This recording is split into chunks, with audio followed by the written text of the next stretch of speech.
Memoirs of Hypsicles, when the crew began to whisper.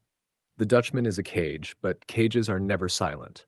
Every creak, every chain, every sigh becomes gossip when men have nothing but eternity to rot in. And soon, the whispers began. It was Ambrosius who said it first, though half in jest. One evening, while Hendrik brooded in his cabin and the crew gnawed at stale bread, he nudged William with his elbow and muttered just loud enough for others to hear. "See the way our barkeep looks at the noble pup, like a widow with her wedding ring." William grunted, impassive as ever, but the words stuck. Soon, the others were watching me, watching us.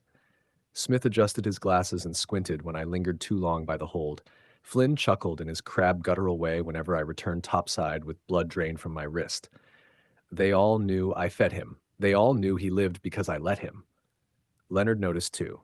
Of course he did. One night, as I knelt to bind his wrists where the iron had rubbed raw, he leaned close, lips curled in a bitter smile. "Your friends are talking, Hypsy. They say you've grown soft."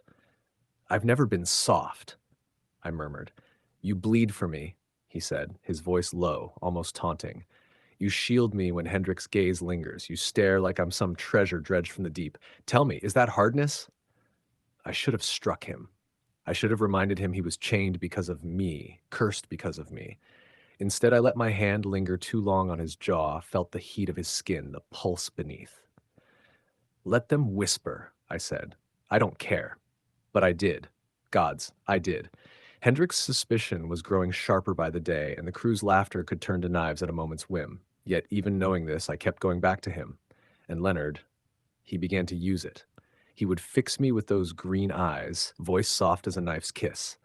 "Bring me wine, Hypsy, not water. Unchain my hands while I eat, unless you're afraid. Tell me, do you dream of me, or only of my blood?" I indulged him more than I should have. A cup of wine here, a loosened chain there. Once when the others slept, I slipped the irons from his wrists entirely and let him walk the length of the hold like a caged wolf. He paced, muscles taut, every step a challenge. Then he stopped before me, too close, his breath mingling with mine. "You think this makes me yours?" he whispered. "No," I said, my voice rough. "It makes you alive." His mouth twisted. Not quite a smile, not quite a snarl. He pressed his chained hands against my chest, feeling the thrum of my cursed heart beneath. For a heartbeat, I thought he would lean closer, kiss me, bite me, tear me open. Instead, he pulled back, eyes glittering. "Careful, Hypsy. Keep this up, and I'll start to wonder if you're the one in chains." I laughed then, bitter and aching. Perhaps he was right. The crew kept whispering. Hendrik kept watching, and I kept feeding Leon my blood, my strength, my soul. I knew it was leading us to ruin, but I also knew I would never stop.